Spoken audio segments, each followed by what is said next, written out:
Hi and welcome back to The Books Are Everywhere.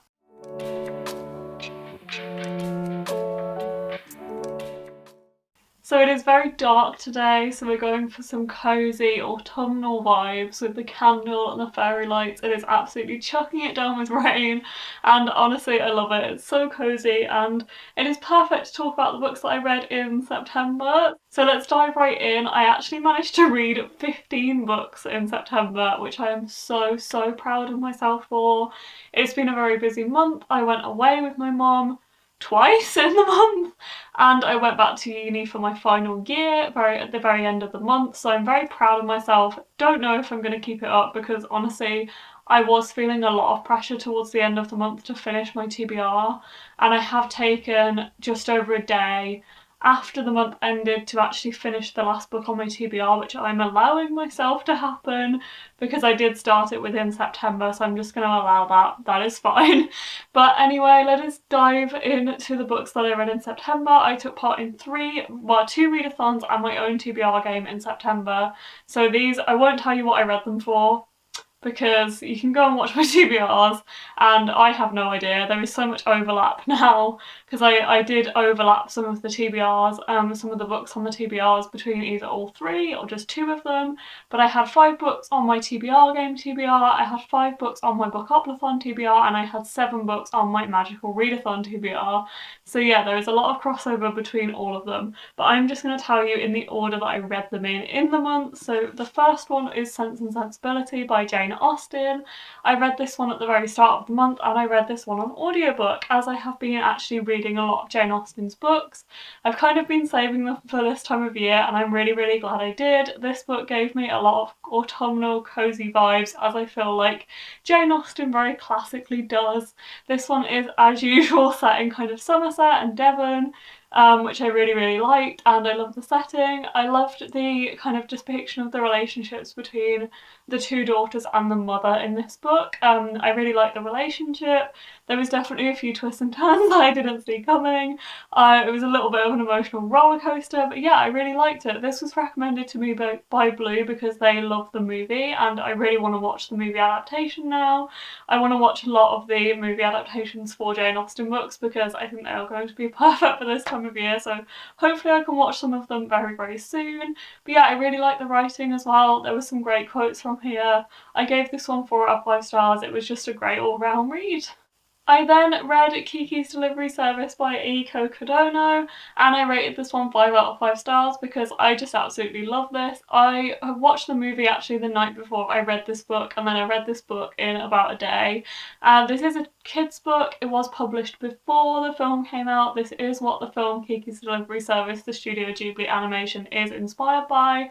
Sometimes the Ghibli books like My Neighbor Totoro were written at the same time as the films, and sometimes like this one and Howl's Moving Castle are inspired by books, and I'm really glad I read this. It has some absolutely beautiful illustrations in here. It is just an all-round lovely book, and yeah, I just really loved it. It was such an easy read because obviously it is aimed at children.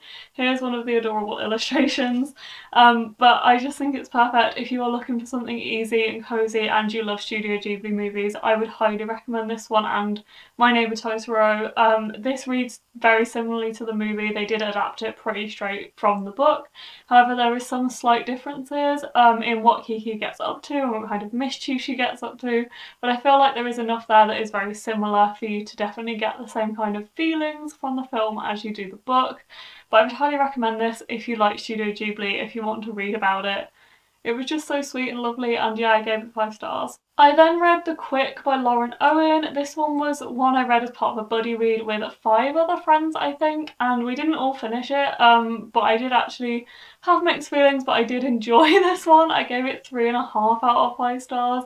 It is an odd one to judge because although I liked it, it was split into parts, and some of those parts I absolutely loved, and some of those parts I didn't like as much, and therefore it just kind of came out in the middle. But I did enjoy this one. It was more gothic than I expected, more kind of paranormal than I expected, so it's perfect for this time of year. But yeah, it was just interesting because it did follow different characters along the way in these different parts, and loved part 1, and I loved one of the later parts as well, but the ones in the middle were just kind of mediocre, which is why it came out at 3.5 stars. I then read The Absolute Beast That Is Emperor the Vampire by J. Kristoff, and this is why, looking at my TBR, I am quite proud of what I read in September.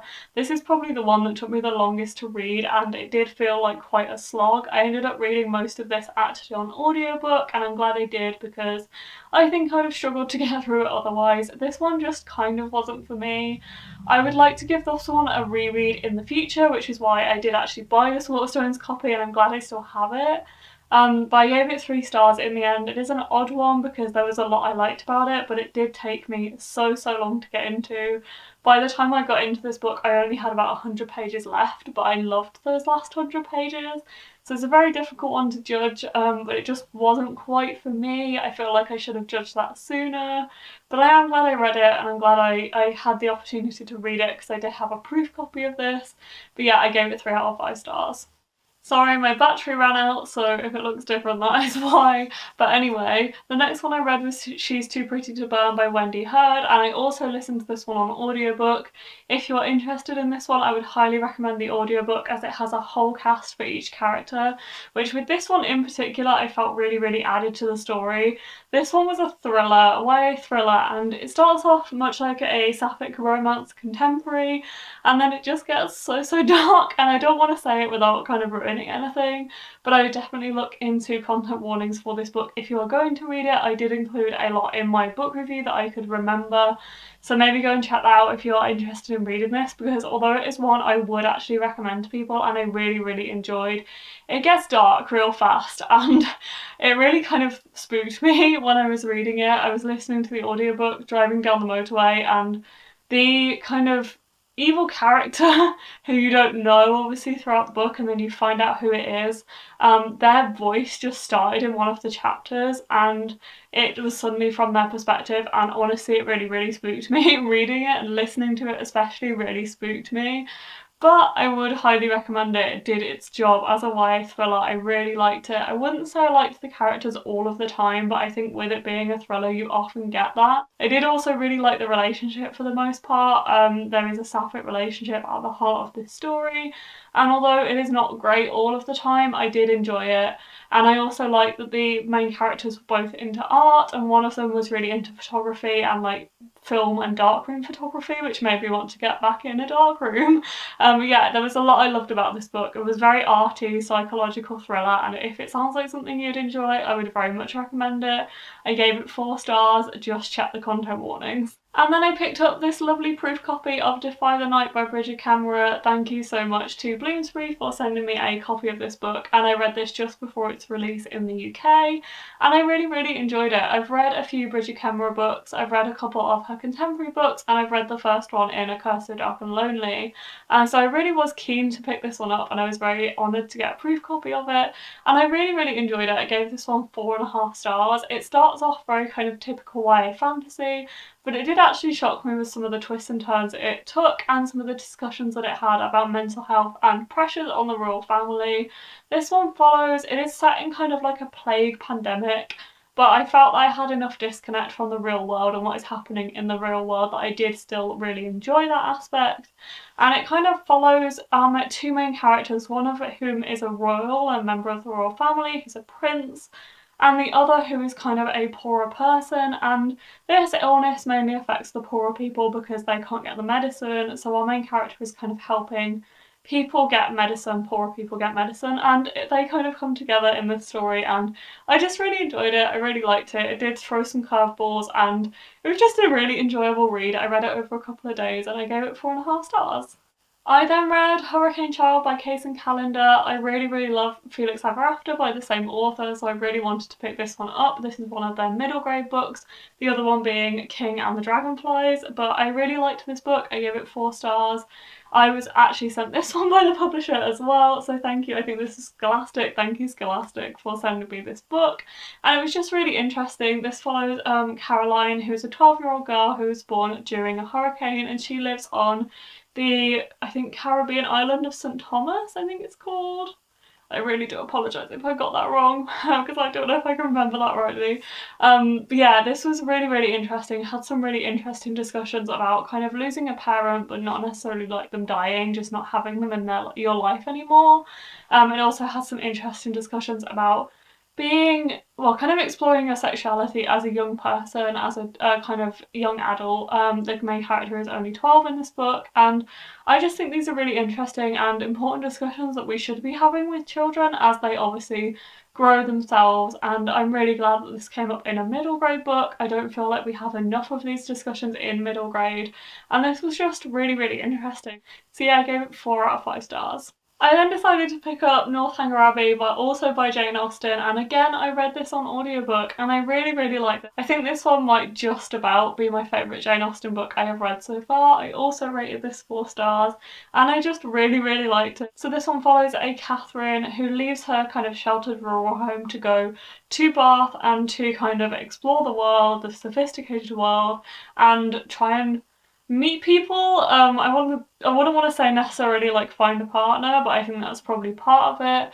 And she ends up going to this abbey called Northanger Abbey. This is definitely the most gothic Jane Austen I feel like I've read so far. The abbey itself really gave those kind of autumnal gothic vibes. There is definitely mentions of autumn in this book, which I really like. I just feel like it was absolutely perfect for this season. I think I found Catherine's story the most enjoyable that I've read so far of Jane Austen's heroines, and I just really liked it. I found it really interesting. It's also one of the shorter ones, and I'd really recommend this audiobook as well if you want to pick it up, so I gave this one 4 out of 5 stars.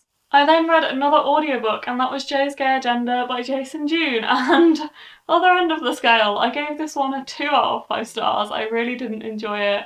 This one follows Jay, who has a gay agenda. He moves to Seattle after living in a small town for his whole life and basically is suddenly around queer people, and he has not been around queer people for his whole life.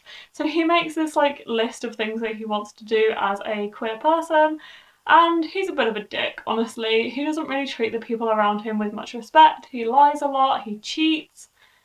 There was just a lot of problems with this book. I do talk about it a little bit more in my review, so if you want to go and check that out, I would say go on my blog or my Goodreads to see that one.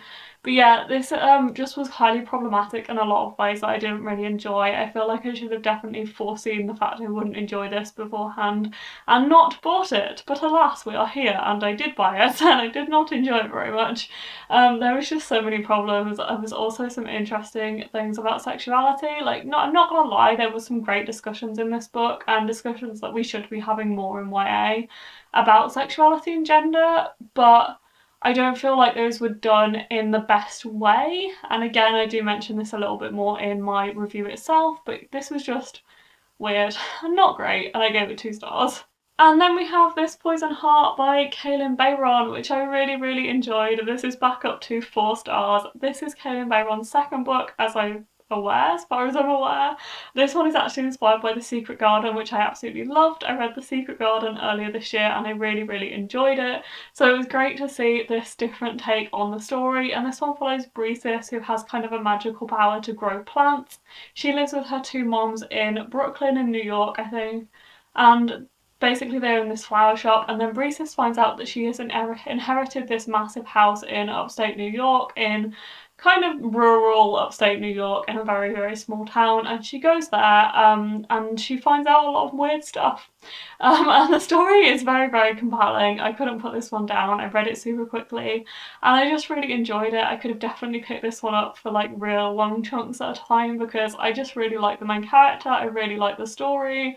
There was a lot of diversity in here. I loved it. It was great. I gave it 4 stars. I then read another proof, and that is Once Upon a Broken Heart by Stephanie Garber. Again, I'm very, very honoured to be able to send this one from Hodder, so thank you very much to Hodder for sending me this because it was one of my most anticipated releases of the year. I absolutely love Caraval, and I'm so glad that I managed to read this. This is kind of a sequel to the Caraval story.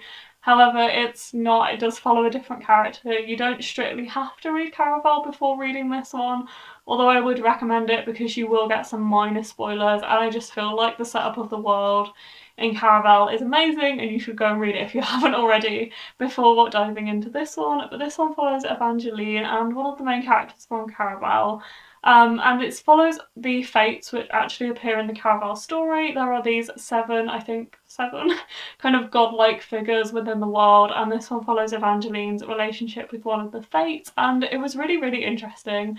And I really liked reading it. I'm really glad that I got a proof of this one, and I'm glad that I enjoyed it. I read it over 2 days because I couldn't put it down.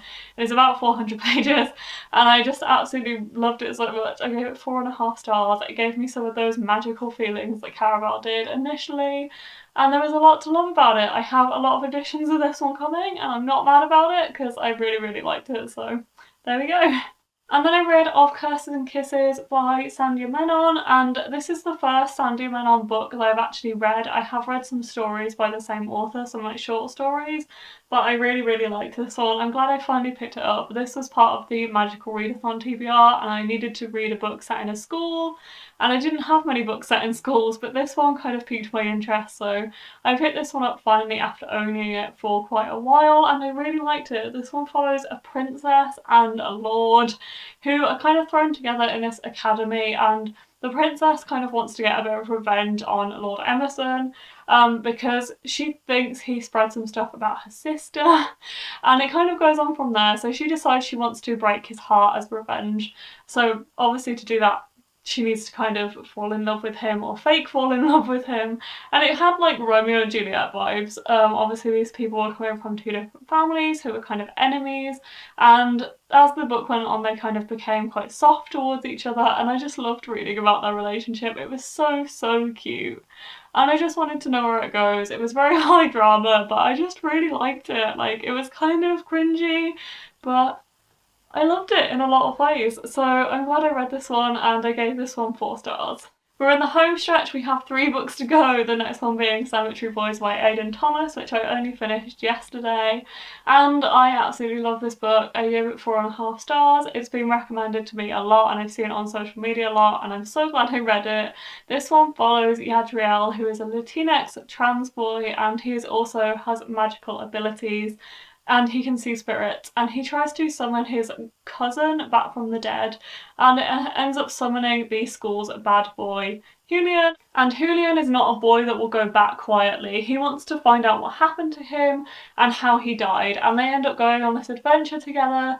There is so many important discussions in this book about gender identity and being trans, but there is also this underlying magic Latinx storyline, which I absolutely loved. I loved the audiobook as well. I would highly recommend it. It is also read by a trans Latinx narrator who you can tell the passion really comes through in their kind of audio narration of it. There is also an interview between Aidan Thomas and the narrator at the end of the audiobook, so if you do have access to that, I would definitely go and give it a listen, because it was interesting to listen to, because not only the narrator asked questions but also answered questions on their experience of actually reading this book and being the narrator for it.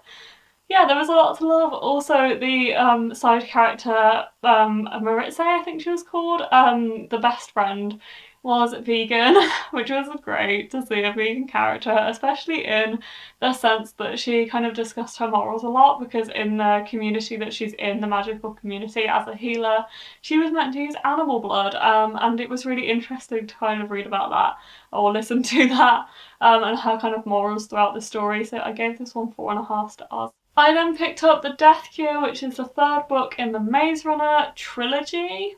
There's like an original trilogy, and then there is 2 prequels, which I haven't read yet. I will be reading The Fever Code because I own it. I think it's called The Fever Code. No, I will be reading The Kill Order because I own it, but I won't be reading The Fever Code because I don't own it, and I'm honestly not that bothered. This one was okay. I gave it 3 stars. It was a very easy read. I read it over a couple of days, and I didn't find it hard at all to get through. I just feel like these are just okay. I feel like I've definitely grown out of this kind of YA dystopia. I absolutely loved The Hunger Games when I read it. I read Divergent last year and I liked it. And then this one is just like, okay. I actually did enjoy the 1st book quite a lot, but then I feel like the story has just kind of become a little bit dragged out, and I didn't necessarily need this addition to the series. I definitely don't really like care about these characters that much, so it was interesting to see where their stories were going. This one also included a bit of a plague, and there was some interesting discussions of like mask wearing and stuff that we are actually going through right now, which was odd, but I would say I liked it. but I didn't love it. It was okay. 3 stars. And then to go completely the other way, we have A Beautifully Foolish Endeavour by Hank Green, which I've only just finished today, and it is an absolute 5 stars. I absolutely loved it. It was amazing. This is the second book to A Absolutely Remarkable Thing, and I absolutely love that book too. That was 5 stars. If you are looking for like a uniquely narrated sci-fi, not kind of dystopia, but like set in the real world that discusses some really important issues, but also is diverse and is really interesting to read about and has some really just important discussions in this kind of sci-fi universe that is existing within our real world, I would just go and pick these books up because I cannot recommend them enough. They are unlike anything I've ever read, and I was a little bit worried going into this that this might be a continuation, that like I didn't know where the story was going to go. It is absolutely bizarre, it's wacky, but it's so fast to read. I've read this in a few days. It's just over 400 pages, it's 450 pages. And I have no bad words to say about this book. I absolutely loved it. It was so good. It was so compelling. There was different narrators in this book, so the first one I think just followed maybe 1 or 2. This one kind of throws in the whole gang, which I really liked, and it showed a lot of different kind of aspects of the world. So I can't obviously tell you a lot about this book, but the first book follows April May, and she finds this statue in New York City in the middle of the night, and she basically films a video about it with her friend, and they dubbed this statue the Carl, or Carl. And then they find out that there is more than one Carl around the world, so then they are called the Carls. And it kind of goes from there without spoiling it. I don't really want to say too much, but they find out more about these kind of statues, why they're there, what they are they even like real world stuff? Yeah, it is utterly bizarre, insane, very imaginative, sci-fi kind of fiction. Absolutely loved it, would highly recommend. Thank you to Mark for picking this one out for me on my mini golf TBR because it was great. I'm so glad I finally read this sequel. It's been about 6 months since I read the first book, so 5 stars all round, loved it. So I feel like I've had a real mixed reading month, but there is definitely a lot of good in there and a lot of new favourite books, which I love. I think there was only 2 5 stars, which was A Beautifully Foolish Endeavour and Kikis Delivery Service, but there was a lot of 4 and 4.5 stars in there as well. It was definitely an emotional rollercoaster. And I'm so glad that I read so much. I don't really know how I did it looking back on it now, but I'm incredibly proud of myself. I hope you enjoyed listening to me waffle on about all the books that I read in September. If you did, please drop this video a like, comment down below, let me know what you read in September, what your favourite September read was, and subscribe to the channel to see more videos like this. Bye!